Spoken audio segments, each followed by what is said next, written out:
Hello everyone, welcome to KNO academy YouTube channel. So ಇವತ್ತಿನ ವಿಡಿಯೋದಲ್ಲಿ ಏನಪ್ಪಾ ಅಂತಂದ್ರೆ KEA ರಿಕ್ರೂಟ್ಮೆಂಟ್ ಅಂದ್ರೆ ಕರ್ನಾಟಕ ಎಕ್ಸಾಮಿನೇಷನ್ ಅಥಾರಿಟಿ ಅವರು ಮೆಡಿಕಲ್ ಕಾಲೇಜಸ್ಗಳಿಗೆ, ಓಕೆನಾ, ಮೆಡಿಕಲ್ ಕಾಲೇಜಸ್ಗಳಿಗೆ ಸುಮಾರು 724 ಪೋಸ್ಟ್, ಓಕೆನಾ, 724 ಪೋಸ್ಟ್ಗಳನ್ನು ತುಂಬಿಕೊಳ್ಬೇಕು ಅಂತಂದೇಳಿ ಕರ್ನಾಟಕ ಸರ್ಕಾರವು ಪ್ರಸ್ತಾವನೆ ಕೊಟ್ಟಿದ್ದಾರೆ. ಓಕೆ, ಯಾರಿಗೆ? KEA ಮುಖಾಂತರ. ಓಕೆನಾ, ಎಲ್ಲಿಗೆ ಅಂತಂತಂದ್ರೆ ಮೆಡಿಕಲ್ ಕಾಲೇಜಸ್. ಓಕೆ, ಮೆಡಿಕಲ್ ಕಾಲೇಜಸ್ಗೆ ಕೊಟ್ಟಿದ್ದಾರೆ. ಓಕೆನಾ, ಸೊ ಮೆಡಿಕಲ್ ಕಾಲೇಜಸ್ ಕೊಟ್ಟಿದ್ದಾರೆ. ಬಟ್ ತುಂಬಾ ಜನಕ್ಕೆ ಡೌಟ್ ಏನಪ್ಪಾ ಅಂತಂತಂದ್ರೆ ಎಕ್ಸಾಮ್ ಇದೆಯಾ ಇಲ್ವಾ ಅಂತೇಳಿ. ನನ್ನ ಹತ್ರ ಈಗ ಒಂದು 3 ನೋಟಿಫಿಕೇಶನ್ ಇದಾವೆ.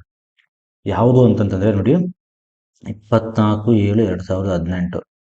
ಸೊ ಫಸ್ಟ್ ನಮಗೆ 2015ರಲ್ಲಿ ರಿಕ್ರೂಟ್ಮೆಂಟ್ ಆಗಿತ್ತು KEA ಮುಖಾಂತರ ಮೆಡಿಕಲ್ ಕಾಲೇಜಸ್ಗೆ, ಡಿಪಾರ್ಟ್ಮೆಂಟ್ ಆಫ್ ಮೆಡಿಕಲ್ ಎಜುಕೇಶನ್. ಓಕೆನಾ, ಎಲ್ಲ ಮೆಡಿಕಲ್ ಕಾಲೇಜಸ್ ಏನಿದಾವೆ ಎಲ್ಲ ಮೆಡಿಕಲ್ ಕಾಲೇಜಸ್ಗೂ 2015ರಲ್ಲಿ ರಿಕ್ರೂಟ್ಮೆಂಟ್ ಆಗಿತ್ತು. ಅದಾದ್ಮೇಲೆ ಉಳಿದಿರ್ತಕ್ಕಂಥ ವೇಕೆನ್ಸಿಗಳನ್ನ ಎಲ್ಲಾ ನಿರ್ದೇಶಕರುಗಳು, ಓಕೆನಾ, ನೋಡಿ ಕಿಮ್ಸ್ ಹುಬ್ಬಳ್ಳಿ ಅವರು, ಓಕೆನಾ, ಬಿಮ್ಸ್ ಬೆಳಗಾವಿ ಅವರು, ಓಕೆನಾ, ನಿರ್ದೇಶಕರು ಹಾಸನ ಹಿಮ್ಸ್ ಅವರು, ಓಕೆನಾ, ಬೀದರ್ ಬಿಮ್ಸ್. ಸೊ ಎಲ್ಲಾ ಮೆಡಿಕಲ್ ಕಾಲೇಜಸ್ ಡೈರೆಕ್ಟರ್ಗಳು ಏನ್ ಮಾಡಿದ್ರು ಅಂತಂತಂದ್ರೆ ನಮಗೆ ಇನ್ನೂ, ಓಕೆನಾ, ಇನ್ನೂ ಓಪನಿಂಗ್ಸ್ ಇದೆ ನಮಗೆ ಬೇಕು, ಸೊ ರಿಕ್ರೂಟ್ಮೆಂಟ್ ಮಾಡಿಕೊಡಿ ಅಂತಂದೇಳಿ ಸರ್ಕಾರಕ್ಕೆ ಒಂದು ಪ್ರಸ್ತಾವನೆ ಸಲ್ಲಿಸಿರ್ತಾರೆ. ಇಲ್ಲಿ ಕೊಡ್ತೀನಿ ನೋಡಿ, ವೈದ್ಯಕೀಯ ಶಿಕ್ಷಣ ಇಲಾಖೆಯ ವ್ಯಾಪ್ತಿಯಲ್ಲಿ ಬರುವ ಸ್ವಾಯತ್ತ ಸಂಸ್ಥೆಗಳಲ್ಲಿ ಖಾಲಿ ಇರುವ ಶುಶ್ರೂಷಕರ ಹುದ್ದೆಗಳ ನೇಮಕಾತಿ ಪ್ರಕ್ರಿಯೆಯನ್ನು ಕರ್ನಾಟಕ ಪರೀಕ್ಷಾ ಪ್ರಾಧಿಕಾರಕ್ಕೆ ವಹಿಸುವ ಬಗ್ಗೆ. ಅಂದ್ರೆ KEA ಮುಖಾಂತರ ಎಕ್ಸಾಮ್ ಮಾಡ್ಕೊಡಿ ಅಂತ ಕೇಳಿದ್ದಾರೆ. ಓಕೆನಾ, ಸೊ KEA ಮುಖಾಂತರ ಎಕ್ಸಾಮ್ ಮಾಡ್ಕೊಡಿ ಅಂತ ಕೇಳಿದ್ದಾರೆ. ತುಂಬಾ ಜನಕ್ಕೆ ಏನ್ ಡೌಟ್ ಇತ್ತು ಅಂತಂತಂದ್ರೆ ಎಕ್ಸಾಮ್ ಇಲ್ಲ ಡೈರೆಕ್ಟ್ ರಿಕ್ರೂಟ್ಮೆಂಟ್ ಅಂತ ಹೇಳಿ. ಸೊ ಅದು ತಪ್ಪು. ಕರ್ನಾಟಕದಲ್ಲಿ ಟೋಟಲ್ 2 ತರ ನಡೆಯುತ್ತೆ. ಓಕೆನಾ, 2 ತರ ಎಕ್ಸಾಮ್ ನಡೆಯುತ್ತೆ, ನಾನು ನಿಮ್ಗೆ ಹೇಳ್ತೀನಿ. ಓಕೆನಾ, ಇಲ್ಲಿ ನೋಡಿ, ಸೇಮ್ ಅದೇ ನೆಕ್ಸ್ಟ್ ಪೇಜ್ ನಾನು ಇದು PDF ಎಕ್ಸ್ಪ್ಲೇನ್ ಮಾಡ್ತಾ ಹೋಗಿನಿ. ನಿರ್ದೇಶಕರು ಚಾಮರಾಜನಗರ, ಓಕೆನಾ, ಸೊ ಎಲ್ಲ ಕಾರವಾರ ವೈದ್ಯಕೀಯ ವಿಜ್ಞಾನ ಸಂಸ್ಥೆಗಳು, ಓಕೆನಾ, Gadag institute medical science, KIMS Koppal, so ಈ ಎಲ್ಲ ಮತ್ತೆ ಇರತಕ್ಕಂಥ ಬೌರಿಂಗ್ ಮತ್ತು ಲೇಡಿ ಕರ್ಜನ್ ಹಾಸ್ಪಿಟಲ್. ಓಕೆನಾ, ಇವರು ಕೂಡ ನಮಗೆ ರಿಕ್ರೂಟ್ಮೆಂಟ್ ಬೇಕು ಅಂತಂದು ಹೇಳಿ ಗೌರ್ಮೆಂಟ್ಗೆ ಅರ್ಜಿನ ಸಲ್ಲಿಸಿರ್ತಾರೆ. ಯಾವಾಗ? 2018ರಲ್ಲಿ. ಓಕೆನಾ, 18ಕ್ಕೆ ಇವರು ಪ್ರಸ್ತಾವನೆ ಸಲ್ಲಿಸಿರ್ತಾರೆ. ಬಟ್ ನಮ್ಮ ಸರ್ಕಾರ ಯಾವ ರಿಪ್ಲೈ ಮಾಡುತ್ತೆ ಅಂತಂದ್ರೆ 2024ಕ್ಕೆ ತುಂಬಿಕೊಳ್ಬಹುದು ಅಂತ ಕೊಡ್ತಾರೆ. ನಾನು ನಿಮಗೆ ತೋರಿಸ್ತೀನಿ, ಮುಂದೆ ನೋಟಿಫಿಕೇಶನ್ ಇದೆ. ಓಕೆನಾ, ಮತ್ತೆ ನಾನು ಈ PDF ಅನ್ನು ನಿಮಗೆ ಕಳಿಸ್ಕೊಡ್ತೀನಿ. ಓಕೆನಾ, ಸೊ ಕರ್ನಾಟಕದಲ್ಲಿ ಒಟ್ಟು ನಾನು ನಿಮಗೆ ಎಕ್ಸಾಮ್ ಬಗ್ಗೆ ಹೇಳ್ಬಿಡ್ತೀನಿ. ನೋಡಿ, ಕರ್ನಾಟಕದಲ್ಲಿ health and family welfare HFW, ಓಕೆನಾ, HFW ಅಲ್ಲಿ, ಓಕೆನಾ, ರಿಕ್ರೂಟ್ಮೆಂಟ್ ಆಗುವಾಗ no exam. Okay, but KEA ಮುಖಾಂತರ ಆಗುತ್ತೆ. KEA ಮುಖಾಂತರ ಏನೇ ಆದ್ರೂ ಕೂಡ ಎಕ್ಸಾಮ್ ಇರುತ್ತೆ. ಎಕ್ಸಾಮ್ ಇರೋದಕ್ಕೋಸ್ಕರನೇ KEA ಕೊಡ್ತಾರೆ. ಇಲ್ಲಿ ಡೈರೆಕ್ಟ್ ರಿಕ್ರೂಟ್ಮೆಂಟ್ ಅಂತ ಕೊಡ್ತಾರೆ. ಈವನ್ ನಮ್ಮ ಏಮ್ಸ್ ಕೂಡ ಡೈರೆಕ್ಟ್ ರಿಕ್ರೂಟ್ಮೆಂಟ್ ಅಂತ ಕೊಡ್ತಾರೆ. ಓಕೆನಾ, ಎಕ್ಸಾಮ್ ಅಂತ ಕೆಳಗಡೆ ಮೆನ್ಷನ್ ಮಾಡಿರ್ತಾರೆ.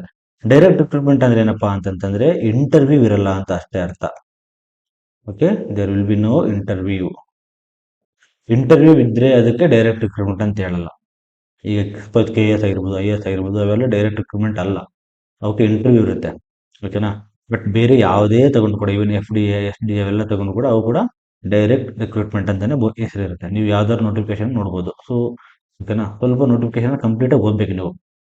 ಯಾವುದೇ ಎಕ್ಸಾಮ್ ಆಯ್ತು ನೋಡಿ, KEA ಮುಖಾಂತರ ಆಯ್ತು ಇಲ್ಲ KPSC, ಇದ್ರ ಮುಖಾಂತರ ಏನಾದರೂ ಕಾಲ್ ಮಾಡಿದ್ರು ಅಂತಂದ್ರೆ 100% ಎಕ್ಸಾಮ್ ಇರುತ್ತೆ. ಅದು ನಿಮಗೆ ಗೊತ್ತಿರಬೇಕು. KEA ಮುಖಾಂತರ ಅಥವಾ KPSC ಮುಖಾಂತರ. ಮೊನ್ನೆ KPSC ಮುಖಾಂತರ ಕಾಲ್ ಮಾಡಿದ್ರು, ಯಾವ್ದಪ್ಪ ಅಂತಂತಂದ್ರೆ ಆಯುಷ್ ಡಿಪಾರ್ಟ್ಮೆಂಟ್ಗೆ ಲಾಸ್ಟ್ ಇಯರ್ 2017ರಲ್ಲಿ ಅನ್ಸುತ್ತೆ. 17ರಲ್ಲಿ ಆಯುಷ್ ಡಿಪಾರ್ಟ್ಮೆಂಟ್ಗೋಸ್ಕರ ನರ್ಸಿಂಗ್ ಆಫೀಸರ್ನ ಕಾಲ್ ಮಾಡಿದ್ರು. ಸೊ ಅವ್ರಿಗೂ ಕೂಡ ಎಕ್ಸಾಮ್ ಇತ್ತು. ಓಕೆನಾ, ಸೊ ಇದು 2018 ವಿಷಯ ಆಯ್ತು. 18ರಿಂದ 2020ಕ್ಕೆ ಏನೇ ರಿಪ್ಲೈ ಮಾಡಿದ್ದಾರೆ ಅಂತ ನೋಡ್ತಾ ಹೋಗೋಣ. 20ಕ್ಕೆ ಒಂದಾಯ್ತು, ಮತ್ತೆ 25ಕ್ಕೂ ಒಂದು ನೋಟಿಫಿಕೇಶನ್ ಬಂತು. ಓಕೆ, ಸೊ ಅದನ್ನ ನೋಡ್ತಾ ಹೋಗೋಣ. ನೆಕ್ಸ್ಟ್ ಏನಪ್ಪಾ ಅಂತಂದ್ರೆ ನೋಡಿ, ಬೌರಿಂಗ್ ನಾನು ಹೇಳಿದಲ್ವಾ, ಮತ್ತೆ ಲೇಡಿ ಕರ್ಜನ್ ಹಾಸ್ಪಿಟಲ್, ಇವ್ರಲ್ಲೂ ಕೂಡ ವೇಕೆನ್ಸಿ ಇದಾವೆ. ಸೊ ಎಲ್ಲಿ ಎಷ್ಟೆಷ್ಟು ವೇಕೆನ್ಸಿ ಇದೆ ಅಂತ ನೋಡ್ತಾ ಹೋಗೋಣ. ಒಂದು ಬೆಂಗಳೂರು ವೈದ್ಯಕೀಯ ಮಹಾವಿದ್ಯಾಲಯ ಮತ್ತು ಸಂಶೋಧನೆ, ಅಂದ್ರೆ BMRCR ಅಂತ ಹೇಳ್ತೀವಲ್ವಾ, RCI, ಓಕೆನಾ, ಬೆಂಗಳೂರು ಮೆಡಿಕಲ್ ಕಾಲೇಜ್ ಇದೆಯಲ್ಲ, ವಿಕ್ಟೋರಿಯಾ ಕ್ಯಾಂಪಸ್, ಅಲ್ಲಿ 82 ಪೋಸ್ಟ್ ಇದಾವೆ. ಅದಾದ್ಮೇಲೆ ಮೈಸೂರು ಮೆಡಿಕಲ್ ಕಾಲೇಜಲ್ಲಿ 60 ಇದಾವೆ. ಓಕೆನಾ. ದೆನ್ ಕರ್ನಾಟಕ ವೈದ್ಯಕೀಯ ವಿಜ್ಞಾನಗಳ ಸಂಸ್ಥೆ ಹುಬ್ಬಳ್ಳಿಯಲ್ಲಿ 30 ಇದಾವೆ. ಸೊ ಅದಾದ್ಮೇಲೆ ಬಿಮ್ಸ್ ಬೆಳಗಾವಿಯಲ್ಲಿ 11 ಇದಾವೆ. ಅದಾದ್ಮೇಲೆ ಹಾಸನದಲ್ಲಿ 10 ಇದಾವೆ. ಬೀದರಲ್ಲಿ 27 ಇದಾವೆ. ರಾಯಚೂರಲ್ಲಿ 51 ಇದಾವೆ. ಶಿವಮೊಗ್ಗದಲ್ಲಿ 164 ಇದಾವೆ, ಹೈಯೆಸ್ಟ್. ಅದಾದ್ಮೇಲೆ ಸಿಮ್ಸ್ ಚಾಮರಾಜನಗರದಲ್ಲಿ 39 ಇದಾವೆ. ಓಕೆ. ನೆಕ್ಸ್ಟ್ ಕೊಡಗುನಲ್ಲಿ 28 ಇದಾವೆ. ಓಕೆನಾ. ಕಾರವಾರದಲ್ಲಿ 23 ಇದಾವೆ. ಗದಗದಲ್ಲಿ 61 ಇದಾವೆ. ಕೊಪ್ಪಳದಲ್ಲಿ 32 ಇದಾವೆ. ಸರ್ಕಾರಿ ದಂತ ಕಾಲೇಜು ಮತ್ತು ಸಂಶೋಧನಾ ಬೆಂಗಳೂರಲ್ಲಿ 2 ಇದಾವೆ. ಮತ್ತು ಬೌರಿಂಗ್ ಮತ್ತೆ ಲೇಡಿ ಕರ್ಜಿನಲ್ಲಿ 104. ಸೊ ಟೋಟಲ್ಲು ನಾನು ನಿಮಗೆ ಹೇಳಿದಂಗೆ 724 ಪೋಸ್ಟ್. 724 ಪೋಸ್ಟ್ಗಳು ವೇಕೆನ್ಸಿ ಇದಾವೆ.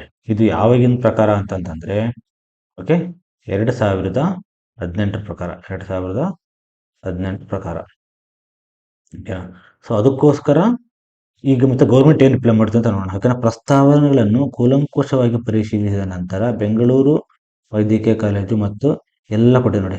ಯಾಕಂದ್ರೆ ಬೀದರ್, ಚಾಮರಾಜನಗರ, ಕೊಡಗು, ಕಾರವಾರ, ಗದಗ ವೈದ್ಯಕೀಯ ಸಂಸ್ಥೆ, ಓಕೆ, ಮತ್ತೆ ಸೇಮ್ ಬೋರ್ಡ್ ಲೇಡಿ ಕರ್ಜಿ ಮತ್ತು ಬೋರಿಂಗ್ ಇದೆಯಲ್ಲ, ಅಲ್ಲೂ ಕೂಡ ಸೇರಿಸ್ಬಿಟ್ಟು ಏನು ಮಾಡಿದ್ದಾರೆ ಅಂತಂತಂದ್ರೆ, ನೆಕ್ಸ್ಟ್ ನೋಡಿ, ವಿದ್ಯಾಲಯಗಳಿಗೆ ವೈದ್ಯಕೀಯ ಮಹಾವಿದ್ಯಾಲಯಗಳಿಗೆ ಸರ್ಕಾರವು ಮಂಜೂರು ಮಾಡಿರುವ ಶುಶ್ರೂಷಕರ ಹುದ್ದೆಗಳ ಪೈಕಿ ಖಾಲಿ ಇರುವ ಒಟ್ಟು 724 ಶುಶ್ರೂಷಕರ ಹುದ್ದೆಗಳನ್ನು ಭರ್ತಿ ಮಾಡಲು ಸರ್ಕಾರವು ತೀರ್ಮಾನಿಸಿ ಈ ಕೆಳಗಂಡ ಆದೇಶವನ್ನು ಹೊರಡಿಸಿದೆ.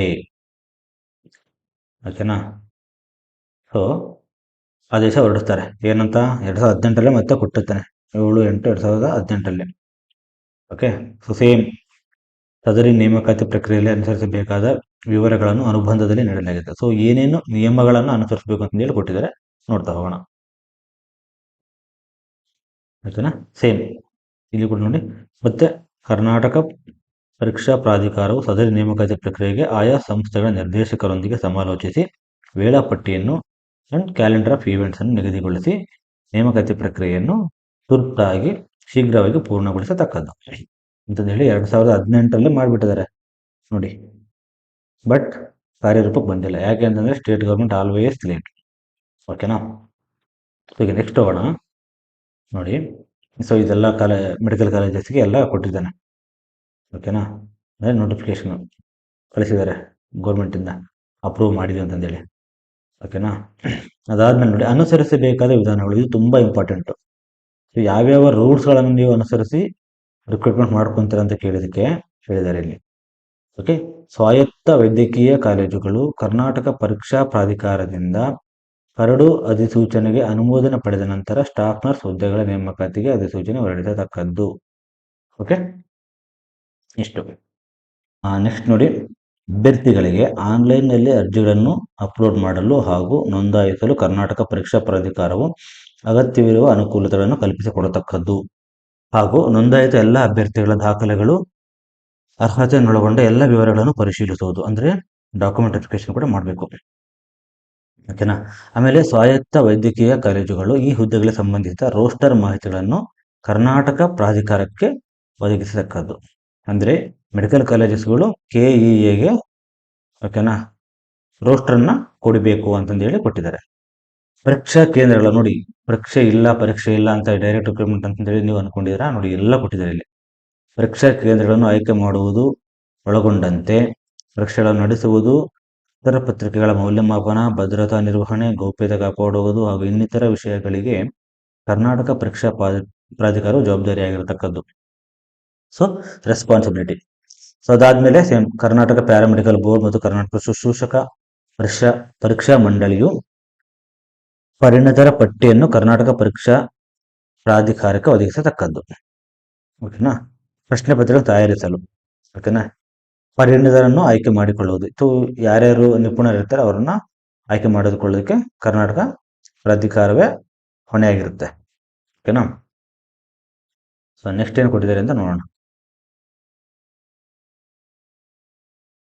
ದೆನ್ ಸದರಿ ಆಯ್ಕೆಯು ಮೆರಿಟ್ ಹಾಗೂ roster ಆಧಾರಿತವಾಗಿರತಕ್ಕದ್ದು.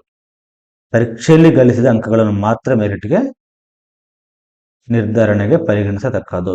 Very very important point. ಏನಪ್ಪಾ ಅಂತಂದ್ರೆ ನಾನು ಅವಾಗಲೇ ಹೇಳಿದೆ HFW ಅಲ್ಲಿ, ಹೆಲ್ತ್ ಅಂಡ್ ಫ್ಯಾಮಿಲಿ ವೆಲ್ಫೇರ್ ಅಲ್ಲಿ ಮೆರಿಟ್ ಕಮ್ ರೋಸ್ಟರ್ ಅಂತ ಕಾಲ್ ಮಾಡ್ತಾರೆ.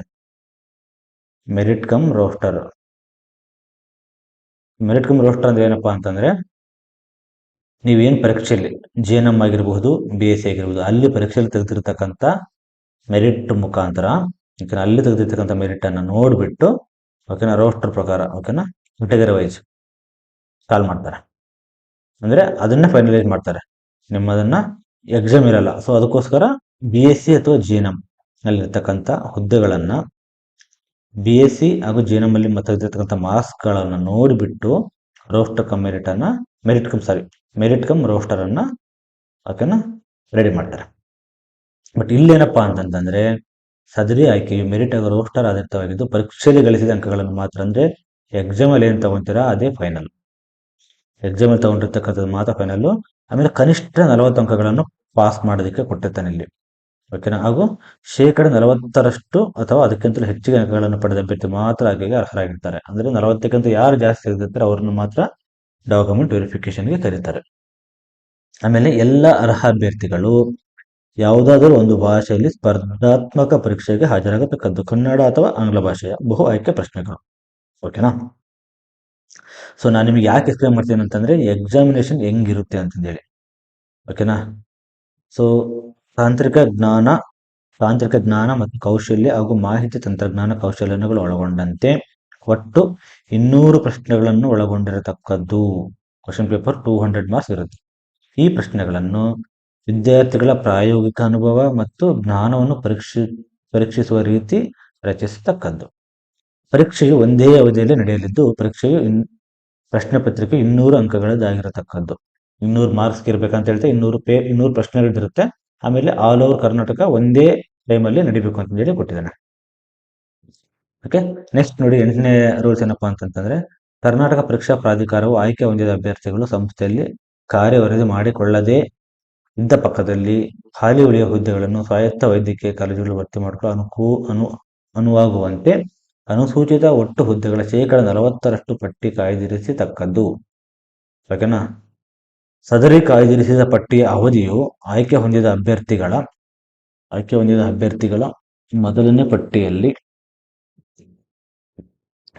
ಪಟ್ಟಿಯನ್ನು ಅಧಿಸೂಚಿಸಿದ ದಿನಾಂಕದ 1 ವರ್ಷದವರೆಗೆ ಸಿಂಧುತ್ವ ಹೊಂದತಕ್ಕದ್ದು. ಅಂದ್ರೆ ವೇಟಿಂಗ್ ಲಿಸ್ಟ್ ಅಂತ ಹೇಳ್ತೀವಿ. ಇಲ್ಲಿ ವೇಟಿಂಗ್ ಲಿಸ್ಟ್ ಯಾರ್ಯಾರು ಬಿಟ್ಟವರು ಅಂತಂದ್ರೆ ಸೊ 1 ವರ್ಷದೊಳಗೆ ನೀವು ಮಾಡ್ಬೇಕಂತ ಕೊಟ್ಟಿರ್ತಾನೆ. ಸೊ ಅದಾದ್ಮೇಲೆ ಕರ್ನಾಟಕ ಪ್ಯಾರಾಮೆಡಿಕಲ್ ಬೋರ್ಡ್ ಮತ್ತು ಕರ್ನಾಟಕ ರಾಜ್ಯ ಶುಶ್ರೂಷಾ ಪರೀಕ್ಷಾ ಮಂಡಳಿಯು ಪರೀಕ್ಷಾ ಪಠ್ಯಕ್ರಮಗಳನ್ನು ತಯಾರಿಸಿ ಕರ್ನಾಟಕ ಪರೀಕ್ಷಾ ಪ್ರಾಧಿಕಾರ KEA ಅಂತರ್ಜಾಲದಲ್ಲಿ ಪ್ರಕಟಿಸುವ ಸಲುವಾಗಿ KEA ವಹಿಸತಕ್ಕದ್ದು. ನೋಡಿ ಇಲ್ಲಿ ಕೊಟ್ಟಿದ್ದೇನೆ, ಕರ್ನಾಟಕ ರಾಜ್ಯ ಶುಶ್ರೂಷಾ ಪರೀಕ್ಷಾ ಮಂಡಳಿ.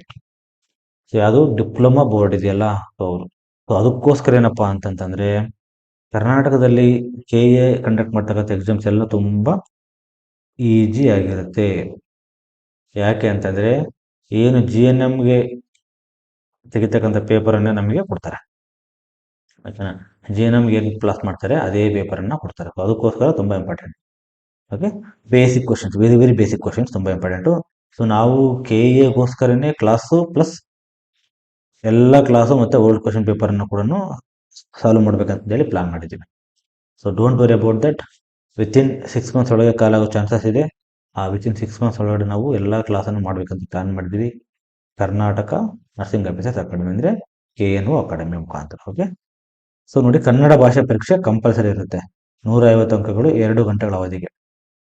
ಓಕೆ, ಸರ್ಕಾರದ ನಿಯಮಗಳನ್ವಯ SSLC 10ನೇ ತರಗತಿ ತತ್ಸಮಾನ ಪರೀಕ್ಷೆಯಲ್ಲಿ ಓಕೆ ಯಾರು ಕನ್ನಡ ಕೇಸ್ ಕನ್ನಡ ಆಪ್ಷನ್ ತಗೊಂಡಿಲ್ಲ ಅಂತಂದವ್ರಿಗೆ, ಸೊ ಸಮ್ಟೈಮ್ ಏನಾಗುತ್ತೆ ಅಂತಂದ್ರೆ ಕೆಲವರು ಯಾರು ಉರ್ದು ತಗೊಂಡಿರ್ತಾರೆ ಫಸ್ಟ್ ಲ್ಯಾಂಗ್ವೇಜ್. ಸೊ ಅಂಥವ್ರಿಗೆ ಇದು ಎಕ್ಸಾಮ್ ಕನ್ನಡ ಓದಿಲ್ಲ ಅಂತಂದ್ರೆ ಕನ್ನಡ ಎಕ್ಸಾಮ್ ಅನ್ನ ಕಂಪಲ್ಸರಿ ಬರೀಬೇಕಾಗುತ್ತೆ, ಇಲ್ಲಾಂದ್ರೆ ಬೇಕಾಗಿಲ್ಲ. ಓಕೆನಾ. ನೆಕ್ಸ್ಟ್ ಸೇಮ್ ಇದು ಕೂಡ ಅಷ್ಟೇ, ಕನ್ನಡ ಪರೀಕ್ಷೆ ಬಗ್ಗೆ ಕೊಟ್ಟಿದ್ದಾನೆ ಇಲ್ಲೆಲ್ಲ. ಓಕೆನಾ.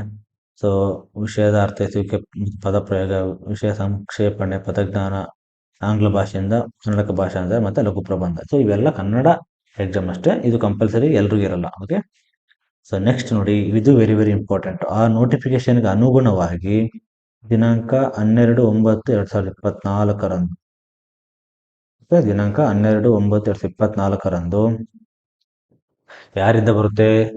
ಸರ್ಕಾರದ ಪ್ರಧಾನ ಕಾರ್ಯದರ್ಶಿ ಕಡೆಯಿಂದ, ಓಕೆನಾ, ವೈದ್ಯಕೀಯ ನಿರ್ದೇಶಕರು, ಓಕೆನಾ, ನಿರ್ದೇಶಕರು ವೈದ್ಯಕೀಯ ಶಿಕ್ಷಣ ನಿರ್ದೇಶನಾಲಯ BMRC, ಓಕೆನಾ, ಬೆಂಗಳೂರು ಮೆಡಿಕಲ್ ಕಾಲೇಜಿಗೆ ಕಳಿಸ್ಕೊಡ್ತಾರೆ.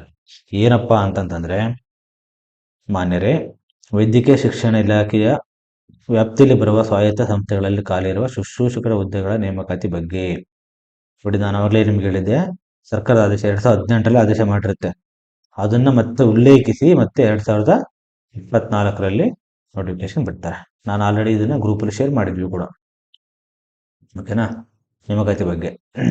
ಏನಪ್ಪಾ ಅಂತಂತಂದ್ರೆ, ನೋಡಿ, ಮೇಲ್ಕಂಡ ವಿಷಯಕ್ಕೆ ಸಂಬಂಧಿಸಿದಂತೆ ಉಲ್ಲೇಖ 1ರ ಸರ್ಕಾರದ ಆದೇಶದಲ್ಲಿ ವೈದ್ಯಕೀಯ ವಿದ್ಯಾಲಯಗಳಲ್ಲಿ ಖಾಲಿ ಇರುವ ಒಟ್ಟು 724 ಶುಶ್ರೂಷಕ ಹುದ್ದೆಗಳನ್ನು ಭರ್ತಿ ಮಾಡಲು ನೇಮಕಾತಿ ಪ್ರಕ್ರಿಯೆಯನ್ನು ಕೈಗೊಳ್ಳಲು ಕರ್ನಾಟಕ ಪರೀಕ್ಷಾ ಪ್ರಾಧಿಕಾರಕ್ಕೆ ವಹಿಸಿ ಆದೇಶಿಸಲಾಗಿರುತ್ತದೆ.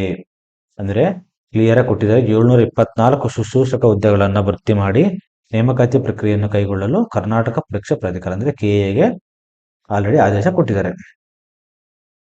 ಓಕೆ, ಮುಂದುವರೆದು ವೈದ್ಯಕೀಯ ಶಿಕ್ಷಣ ಇಲಾಖೆ ಅಧೀನದ 22 ಸ್ವಾಯತ್ತ ವೈದ್ಯಕೀಯ ಸಂಸ್ಥೆಗಳು ಹಾಗೂ 11 ಸೂಪರ್ ಸ್ಪೆಷಾಲಿಟಿ ಆಸ್ಪತ್ರೆಗಳು ಹಾಗೂ ಎರಡು ದಂತ ವೈದ್ಯಕೀಯ ಸಂಸ್ಥೆಗಳಲ್ಲಿ ವಿವಿಧ ವೃಂದಗಳ ನೇಮಕಾತಿ. ಓಕೆ, ವಿವಿಧ ವೃಂದಗಳ, ಸೊ ಅದೇನೇನು ಇರುತ್ತೆ, ಓಕೆನಾ, ವಿಷಯಗಳ ಕುರಿತು ದಿನಾಂಕ 7/8/2024ರಂದು ಮಾನ್ಯ ವೈದ್ಯಕೀಯ ಶಿಕ್ಷಣ ಸಚಿವರು ಒಂದು ಮೀಟಿಂಗ್ ಮಾಡ್ತಾರೆ.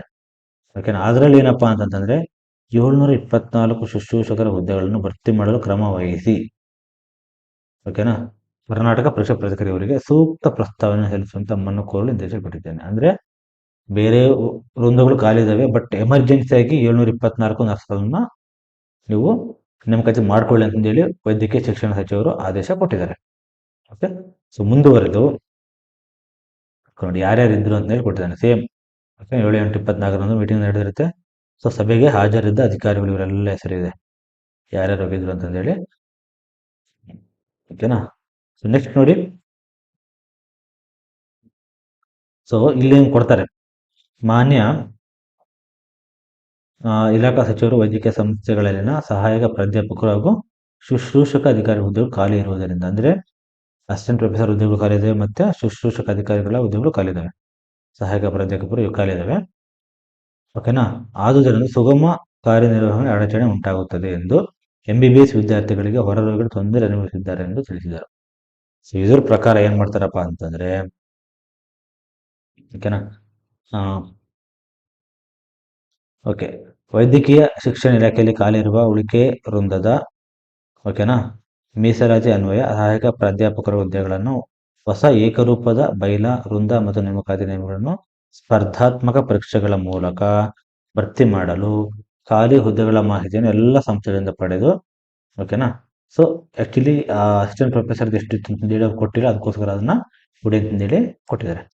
ಓಕೆ, ಇದು ಕ್ರಮ ವಹಿಸಲು ಇದನ್ನ ಅವರಿಗೆ ಲೆಟರ್ ಹಾಕಿದ್ದಾರೆ. ನೆಕ್ಸ್ಟ್ ಇಂಪಾರ್ಟೆಂಟ್ ಬರುತ್ತೆ ನೋಡಿ, ಓಕೆನಾ, ಸೇಮ್ ಈ ಪೀಠೋಪಕರಣಗಳು, ಓಕೆನಾ, ಪೀಠೋಪಕರಣ ಖರೀದಿ ಅದು ನಮಗೆ ಬೇಕಾಗಿಲ್ಲ. ಇಲ್ಲಿ ತುಂಬಾ ಇಂಪಾರ್ಟೆಂಟ್ ಇದೆ ನೋಡಿ, ವೈದ್ಯಕೀಯ ಸಂಸ್ಥೆಗಳಲ್ಲಿನ ಖಾಲಿ ಇರುವ ಶುಶ್ರೂಷಕ ಅಧಿಕಾರಿ ಹುದ್ದೆಗಳನ್ನು ಭರ್ತಿ ಮಾಡಲು ಈ ಹಿಂದೆ ಕರ್ನಾಟಕ ಪರೀಕ್ಷಾ ಪ್ರಾಧಿಕಾರಕ್ಕೆ ಪ್ರಸ್ತಾವನೆ ಸಲ್ಲಿಸಲಾಗಿತ್ತು. ಆದರೆ ಇಲಾಖೆಯಲ್ಲಿ ಬೋಧಕೇತರ ಹುದ್ದೆಗಳನ್ನು ಭರ್ತಿ ಮಾಡಲು ವೃಂದ ಮತ್ತು ನೇಮಕಾತಿ ನಿಯಮಗಳು ಅಂತಿಮವಾಗದೇ ಇರೋ, ಅಂದ್ರೆ C&R ರೂಲ್ಸ್, ಓಕೆನಾ, ನಾನು ಹೇಳಿದ C&R ರೂಲ್ಸ್ ಯಾರಿಗೆ, ಬೋಧಕ ಮತ್ತು ಬೋಧಕೇತರ ಹುದ್ದೆಗಳಲ್ಲಿ, ಓಕೆನಾ, ಭರ್ತಿ ಮಾಡಲು C&R ಅಂತಿಮವಾಗಿರೋದ್ರಿಂದ ಸದರಿ ಪ್ರಸ್ತಾವನೆಯು ಮತ್ತೆ ಡಿಪಾರ್ಟ್ಮೆಂಟ್ ವಾಪಸ್ ಹೋಗಿರುತ್ತೆ. 2018 ಕೊಟ್ಟಿರ್ತಾರೆ, ಓಕೆನಾ, C&R ರೂಲ್ಸ್ ಚೇಂಜ್ ಮಾಡಿ ಅಂತೇಳಿ ಮತ್ತೆ ವಾಪಸ್ ಬಂದಿರುತ್ತೆ, ಅದಕ್ಕೋಸ್ಕರ ಡಿಲೇ ಆಗಿದೆ. ಯಾಕೆ 2018 ಬಂದಿದ್ದು 2024 ತನಕ ಯಾಕೆ ತಗೊಂಡ್ರು ಅಂತಂದ್ರೆ ಡ್ಯೂ ಟು C&R ರೂಲ್ಸ್, ಓಕೆನಾ. ಸೊ ಅದಾದ್ಮೇಲೆ ಶುಶ್ರೂಷಕಾಧಿಕಾರಿಗಳ ಹುದ್ದೆಗಳನ್ನು ಭರ್ತಿ ಮಾಡುವುದು ಅವಶ್ಯವಿರುವುದರಿಂದ ಆರೋಗ್ಯ ಮತ್ತು ಕುಟುಂಬ ಕಲ್ಯಾಣ ಇಲಾಖೆಯ ವೃಂದ ಮತ್ತು ನೇಮಕಾತಿ ನಿಯಮಗಳನ್ವಯ, ಓಕೆನಾ, ಆರೋಗ್ಯ ಮತ್ತು ಕುಟುಂಬ ಕಲ್ಯಾಣ ನಿಯಮ ಸೇಮ್ ಅಂದ್ರೆ ಹೆಲ್ತ್ ಅಂಡ್ ಫ್ಯಾಮಿಲಿ ವೆಲ್ಫೇರ್, ಅವ್ರೇನು ವೃಂದ ಅವ್ರೇನು ಸಿ ಅಂಡ್ ಆರ್ ರೂಲ್ಸ್ ಅನ್ನು ಮಾಡಿದರೆ ಅದೇ ಹೇಳ್ತೀನಿ, ಸಿ ಅಂಡ್ ಆರ್ ರೂಲ್ಸ್ ಏನಿದೆ ಅಂತ ಹೇಳ್ತೀನಿ. ಓಕೆನಾ, ಅದ್ರ ಮುಖಾಂತರ ಮಾಡಿ, ಬಟ್ ಎಕ್ಸಾಮ್ ಮಾಡಿ. ಓಕೆನಾ. ಹಾಗೂ ಚಾಲ್ತಿ ಮೀಸಲಾತಿ ಅನ್ವಯ ಹುದ್ದೆಗಳನ್ನು ಭರ್ತಿ ಮಾಡಲು 1 ತಿಂಗಳೊಳಗೆ ಕರ್ನಾಟಕ ಪ್ರಾಧಿಕಾರಕ್ಕೆ ಪ್ರಸ್ತಾವನೆ ಸಲ್ಲಿಸುವಂತೆ ಮಾನ್ಯ ಇಲಾಖೆಯ ಸಚಿವರು ಸೂಚಿಸಿದರು. ಅಂದ್ರೆ ಬೇರೆ ಬಿಟ್ಬಿಡಿ, ಬಟ್ ಈಗ ನಮಗೆ ಅರ್ಜೆಂಟ್ ಆಗಿರ್ತಕ್ಕಂಥ ಶುಶ್ರೂಷಕ ಅಧಿಕಾರಿಗಳನ್ನ ಮಾಡ್ಕೊಂಬಿಡಿ ಅಂತಂದು ಹೇಳಿ, ಓಕೆನಾ, ಮಾನ್ಯ ಇಲಾಖಾ ಸಚಿವರು ಸೂಚನೆ ಕೊಟ್ಟಿರ್ತಾರೆ. ಓಕೆ. ಸೊ ಅದಾದ್ಮೇಲೆ ನೋಡಿ, ಸಂಸ್ಥೆಗಳಿಂದ ಒಪ್ಪಿಗೆ ಪತ್ರಗಳನ್ನು ಪಡೆದು ಕೂಡಲೇ ಸದರಿ ಪ್ರಸ್ತಾವನೆಯನ್ನು ಸಚಿವ ಸಂಪುಟ ಮುಂದೆ ಮಂಡಿಸಲು ಕ್ರಮ ವಹಿಸುವಂತೆ ಮಾನ್ಯ ಇಲಾಖಾ ಸಚಿವರು ಸೂಚಿಸಿದರು. ಸೊ ಇವೆಲ್ಲ ಒಂದನೇ ಈ ಸಭೆಯನ್ನ ಮುಕ್ತಾಯ ಮಾಡ್ತಾರೆ. ಓಕೆ. ಸೊ ಇಷ್ಟಾದ್ಮೇಲೆ ನೋಡಿ, ನಮಗೆ ಅದು ಲಾಸ್ಟ್ ಮಂತಲ್ಲಿ ಬಂದಿತ್ತು, ಸಾರಿ ಲಾಸ್ಟ್ ಇಯರಲ್ಲಿ 2024ರಲ್ಲಿ ಬಂದಿತ್ತು. ಓಕೆನಾ. ಸೊ ಏನು ಮಾಡಬೇಕು ಅಂತಂದೇಳಿ, ಈಗ ನಮಗೆ ಮೊನ್ನೆ ಜಸ್ಟ್ 16ನೇ ತಾರೀಕು ಒಂದು ನೋಟಿಫಿಕೇಶನ್ ನಮಗೆ ಎಲ್ಲ ಗ್ರೂಪ್ಗಳಲ್ಲಿ ಓಡಾಡ್ತು. ಓಕೆನಾ. ಯಾರಿಗೆ ಅಂತಂತಂದ್ರೆ, ಎಲ್ಲಿಂದ ಬರುತ್ತೆ ಅಂತಂತಂದ್ರೆ ನೋಡಿ, ವೈದ್ಯಕೀಯ ಶಿಕ್ಷಣ ನಿರ್ದೇಶನಾಲಯ ಓಕೆನಾ, ಡೈರೆಕ್ಟರೇಟ್ ಆಫ್ ಮೆಡಿಕಲ್ ಎಜುಕೇಶನ್ ಅವ್ರು ಏನು ಮಾಡ್ತಾರೆ ಅಂತಂದ್ರೆ, ಎಲ್ಲ ನಿರ್ದೇಶಕರಿಗೆ ಒಂದು ಲೆಟರ್ ಪತ್ರ ಬರೀತಾರೆ. ಓಕೆನಾ. BMRCL, ಮೈಸೂರು, ಓಕೆನಾ, ಹುಬ್ಳಿ, ಬೆಳಗಾವಿ, ಹಾಸನ, ಬೀದರ್, ರಾಯದುರ್ಗ, ರಾಯಚೂರು, ಶಿವಮೊಗ್ಗ, ಚಾಮರಾಜನಗರ, ಕೊಡಗು, ಕಾರವಾರ, ಗದಗ, ಕೊಪ್ಪಳ ಎಲ್ಲರಿಗೂ ಲೆಟರ್ ಬರೀತಾರೆ. ಏನಂತ ಅಂತಂದ್ರೆ, ವಿಷಯ ವೈದ್ಯಕೀಯ ಶಿಕ್ಷಣ ಇಲಾಖೆ ವ್ಯಾಪ್ತಿಯಡಿ ಬರುವ ಸ್ವಾಯತ್ತ ಸಂಸ್ಥೆಗಳಲ್ಲಿ ಖಾಲಿ ಇರುವ 724. ನೋಡಿ, ಇದು ಸೇಮ್ 2018ರಿಂದ ಅದೇ ಬಂದಿದೆ. 2018ರಿಂದ ಚೇಂಜ್ ಆಗಿಲ್ಲ, 724 ಅಷ್ಟೇ ಇದೆ. ಓಕೆ, ನೇಮಕಾತಿ ಮಾಡುವ ಕುರಿತು ನೋಡಿ 2024ರಲ್ಲಿ ಬಂದಿರುತ್ತೆ. ದಿನಾಂಕ ಸೇಮ್ ನಾನು ಹೇಳಿದಂಗೆ 12/9/24. ಓಕೆನಾ. ಅದಾದ್ಮೇಲೆ ಮತ್ತೆ 30/9/24 ಸಭಾ ನಡವಳಿ ಆಗಿರುತ್ತೆ. ಓಕೆ. ಸೊ ನೋಡಿ, ಮೇಲ್ಕಂಡ ವಿಷಯಕ್ಕೆ ಸಂಬಂಧಿಸಿದಂತೆ ಉಲ್ಲೇಖ 1ರ ಸರ್ಕಾರದ ಪತ್ರದಲ್ಲಿ ವೈದ್ಯಕೀಯ ಶಿಕ್ಷಣ ಇಲಾಖೆಯಡಿ ಓಕೆನಾ ಒಟ್ಟು 724 ಶುಶ್ರೂಷ ಅಧಿಕಾರಿ ಹುದ್ದೆಗಳನ್ನು ನೇಮಕಾತಿ ಮುಖಾಂತರ ಮಾಡಲು ಅನುಮತಿ ನೀಡಲಾಗಿದೆ. ಸೊ ಆಲ್ರೆಡಿ ಆರ್ಥಿಕ ಇಲಾಖೆಯನ್ನು ಕೂಡ ಒಪ್ಪಿಗೆ ಕೊಟ್ಬಿಟ್ಟಿರ್ತಾರೆ. ಓಕೆನಾ. ಸೊ ಸದರಿ ಪ್ರತಿ ಲಗತ್ತಿಸಿದೆ. ಸದರಿ 724 ಹುದ್ದೆಗಳಿಗೆ ಸಂಬಂಧಿಸಿದ ಸ್ವಾಯತ್ತ ಸಂಸ್ಥೆಗಳು ತಮ್ಮ ಸಂಸ್ಥೆಯಲ್ಲಿ ಖಾಲಿ ಇರುವ ನೇಮಕಾತಿ ಮಾಡಿಕೊಳ್ಳಲು ಅನುಮತಿ ನೀಡಲಾದ ಹುದ್ದೆಗಳ ಸಂಖ್ಯೆಗೆ ಅನುಗುಣವಾಗಿ ಇತ್ತೀಚಿನ ರೋಸ್ಟರ್ ನಿಯಮಗಳನ್ನು ಅನುಸರಿಸಿ ನೇರ ನೇಮಕಾತಿ ಮಾಡಿಕೊಳ್ಳಲು ಕರ್ನಾಟಕ ಪರೀಕ್ಷಾ ಪ್ರಾಧಿಕಾರಕ್ಕೆ ಪ್ರಸ್ತಾವನೆ ಸಲ್ಲಿಸಲು ಸರ್ಕಾರಕ್ಕೆ ಕಳುಹಿಸಿಕೊಡಬೇಕಾಗಿರುತ್ತದೆ. ಅಂದ್ರೆ ಇವಾಗ ಏನೇನು ನಿಮ್ದು ಮೀಸಲಾತಿ ಇದೆ, ಆ ಮೀಸಲಾತಿಗೆ ಅನುಗುಣವಾಗಿ ಎಷ್ಟು ಸೀಟ್ ಇದಾವಲ್ಲ ಅದೆಲ್ಲ ಡಿವೈಡ್ ಮಾಡಿಬಿಟ್ಟು ರೋಸ್ಟರ್ ಅನ್ನ ಕಳಿಸಿಕೊಡಿ ಬೇಗ ಅಂತಂದು ಹೇಳಿ ಮೆಡಿಕಲ್ ಎಜುಕೇಶನ್ ಡೈರೆಕ್ಟರ್ ಎಲ್ಲ ಮೆಡಿಕಲ್ ಕಾಲೇಜಸ್ ಡೈರೆಕ್ಟರ್ಗಳಿಗೆ ಕಳಿಸಿರ್ತಾರೆ. ಓಕೆನಾ. ಆದ್ದರಿಂದ ನೋಡಿ, ಶುಶ್ರೂಷಾಧಿಕಾರಿಗಳ ಹುದ್ದೆಗಳ ನೇಮಕಾತಿ ಪ್ರಸ್ತಾವನೆಗಳನ್ನು ಸಲ್ಲಿಸುವ ಪೂರ್ವದಲ್ಲಿ 371J ಅಂದ್ರೆ ಹೈದರಾಬಾದ್ ಕರ್ನಾಟಕ ಏನಿದ್ದಾರೆ ಅವ್ರದ್ದು ಕೂಡ ಬರುವ ವೈದ್ಯಕೀಯ ಸಂಸ್ಥೆಗಳು ಸ್ಥಳೀಯ ವೃಂದಗಳ ಹುದ್ದೆಗಳನ್ನು ಕಾಯ್ದಿರಿಸುವುದು. ಸೊ ಹುದ್ದೆಗಳನ್ನ ಇವಾಗ ಏನು C&R ರೂಲ್ಸ್ ಇದೆ ಅದ್ರ ಪ್ರಕಾರ ಮಾಡಿ ಅಂತ ಹೇಳಿ ಕೊಟ್ಟಿದ್ದಾರೆ. ಓಕೆನಾ. ನೆಕ್ಸ್ಟ್ ಏನಪ್ಪಾ ಅಂತಂತಂದ್ರೆ, ಓಕೆ, ಸೊ ನಿಮಗೆ C&R ರೂಲ್ಸ್ ಏನಿದೆಪ್ಪ, ಹೆಲ್ತ್ ಅಂಡ್ ಫ್ಯಾಮಿಲಿ ವೆಲ್ಫೇರ್ದು C&R ರೂಲ್ಸ್ ಏನಿದೆ ಅಂತಂತಂದ್ರೆ, ಒಂದು ನೋ ಎಕ್ಸಾಮ್. ಓಕೆ, ಅದು ಬಿಟ್ಬಿಡಿ. ಬಟ್ C&R ರೂಲ್ಸ್ ಅಲ್ಲಿ ಇನ್ನೊಂದು ಏನು ಬರುತ್ತಪ್ಪ ಅಂತಂತಂದ್ರೆ 75% ಸೀಟ್ ಯಾರಿಗೆ ಅಂತಂತಂದ್ರೆ JNM ಅವರಿಗೆ. ಓಕೆನಾ. ಇನ್ನು 25% ಸೀಟ್ ಯಾರಿಗಪ್ಪ ಅಂತಂದ್ರೆ BSc ಅವರಿಗೆ. ಸೊ ಇದು ಒಂದು ಅಸಂವಿಧಾನಿಕ ಅಂತಾನೆ ಹೇಳ್ಬೋದು. ಇದುವರೆಗೂ ಆಗಿರ್ತಕ್ಕಂಥ ಎಲ್ಲಾ ರಿಕ್ರೂಟ್ಮೆಂಟ್ ಕೂಡ ಹಿಂಗೆ ಆಗಿರೋದು. 75% ಸೀಟು JNM ಹೋಗುತ್ತೆ, 25% BSc ಬರುತ್ತೆ. ಸೊ ಈ ಸರಿ ಏನಾದ್ರು ಬಂದ್ರೆ ನಾವು ಸ್ವಲ್ಪ ಕಾನೂನಾತ್ಮಕವಾಗಿ ಹೋರಾಟ ಮಾಡ್ಬೇಕಂತ ಪ್ಲಾನ್ ಮಾಡಿದೀವಿ. ಓಕೆನಾ. ಯಾಕಂತಂದ್ರೆ ಎಲ್ಲರಿಗೂ ಈಕ್ವಲ್ ಆಗಿ ನ್ಯಾಯ ಸಿಗ್ಬೇಕು ಅಂತ ಅಷ್ಟೇ ಇನ್ನೇನಿಲ್ಲ. ಓಕೆನಾ. ಈಕ್ವಲ್ ಆಗಿ ನ್ಯಾಯ ಸಿಗ್ಲಿ ಅಂತ ಅಷ್ಟೇ. ಓಕೆನಾ. ಸೊ ಅದಕ್ಕೋಸ್ಕರ ಆ ಥರ ಒಂದು ಪ್ಲಾನ್ ಇದೆ, ನೋಡೋಣ ಏನಾಗುತ್ತೆ ಅಂತ. ಬಟ್ ಇನ್ನೊಂದು 6 ಮಂತ್ಸ್ ಒಳಗಡೆ 100% ಓಕೆನಾ KA ಮುಖಾಂತರ 724 ಪೋಸ್ಟ್ಗಳನ್ನು ಕಾಲ್ ಮಾಡೋದಂತ 100% ಟ್ರೂ. ಓಕೆ, ಯಾಕೆ ಇದು ಡ್ಯೂ ಮತ್ತೆ 2024ರಲ್ಲಿ ಬಂದಿದ್ದು ಯಾಕೆ ಲೇಟ್ ಆಯ್ತು ಅಂತಂತಂದ್ರೆ, ಯಾಕೆ ಲೇಟ್ ಆಯ್ತಪ್ಪ ಅಂತಂತಂದ್ರೆ ಒಳ ಮೀಸಲಾತಿ.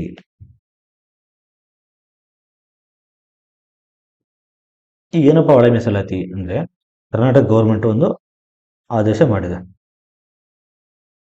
ಏನಪ್ಪಾ ಅಂತಂತಂದ್ರೆ ಒಳ ಮೀಸಲಾತಿ ಒಂದು ಸಮಿತಿಯನ್ನು ರಚನೆ ಮಾಡಿದ್ದಾರೆ. ಒಳ ಮೀಸಲಾತಿ ಅಂದ್ರೆ ಏನಪ್ಪಾ ಅಂತಂತಂದ್ರೆ ಸಪೋಸ್ ಈಗ OBC, SC ಮತ್ತು ST ಈ ಎಲ್ಲ ಏನು ಕ್ಯಾಟಗರಿ ಇದಾವೆ, ಸೊ ಅದರಲ್ಲಿ ಮತ್ತೆ ಒಳ ಪಂಗಡಗಳು ಬರ್ತವೆ. SCಯಲ್ಲಿ 101 ಜಾತಿ ಬರುತ್ತೆ, OBCಯಲ್ಲಿ ಒಂದು 151 ಜಾತಿ ಬರುತ್ತೆ. ಸೊ ಈಗ ಸಪೋಸ್ ಈಗ OBCಯಲ್ಲಿ ತಗೊಂಡ್ರೆ ಅದಿರ್ತಕ್ಕಂಥ 101 ಜಾತಿಗಳು ಏನು ಮಾಡಬೇಕು ಅಂತಂತಂದ್ರೆ ಜಾತಿ ಓಕೆನಾ ಎಷ್ಟು ಜನಸಂಖ್ಯೆಗೆ ಅನುಗುಣವಾಗಿ ಎಷ್ಟು ಜನಸಂಖ್ಯೆ ಇದ್ದಾರೆ ಓಕೆನಾ ಅಷ್ಟು ಜನಸಂಖ್ಯೆಗೆ ಅನುಗುಣವಾಗಿ ಸೀಟ್ಗಳನ್ನ ಮೀಸಲಾತಿ ಕೊಡ್ಬೇಕಂತ ಕರ್ನಾಟಕ ಸರ್ಕಾರ ಡಿಸೈಡ್ ಮಾಡಿದೆ. ಸೊ ಅದಕ್ಕೋಸ್ಕರ ಏನಪ್ಪಾ ಅಂತಂತ ಒಳ ಮೀಸಲಾತಿ ಒಂದು ಸಮಿತಿ ರಚನೆ ಮಾಡಿದರೆ ಆ ಸಮಿತಿ ವರದಿ ಬಂದ ತಕ್ಷಣ ಓಕೆನಾ ಅದಕ್ಕೆ ಎಲ್ಲ ರಿಕ್ರೂಟ್ಮೆಂಟ್ ಏನೇನು ಪೆಂಡಿಂಗ್ ಇದಾವೆ ಎಲ್ಲವನ್ನು ಕಾಲ್ ಮಾಡ್ತಾರೆ. ಸೊ ಅದು ಬರೋದಕ್ಕೆ ಇನ್ನೊಂದು 6 months ಆಗುತ್ತೆ.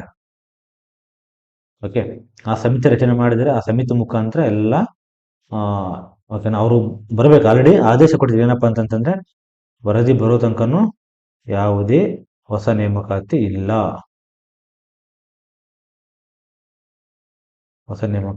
ಅಂತಂದೇಳಿ ಮಾಡಕೂಡದು ಅಂತಂದೇಳಿ ಓಕೆನಾ ಸೇಮ್ KPSCಗೂ ಕೊಟ್ಟಿದ್ದಾರೆ, KAಗೂ ಕೊಟ್ಟಿದ್ದಾರೆ.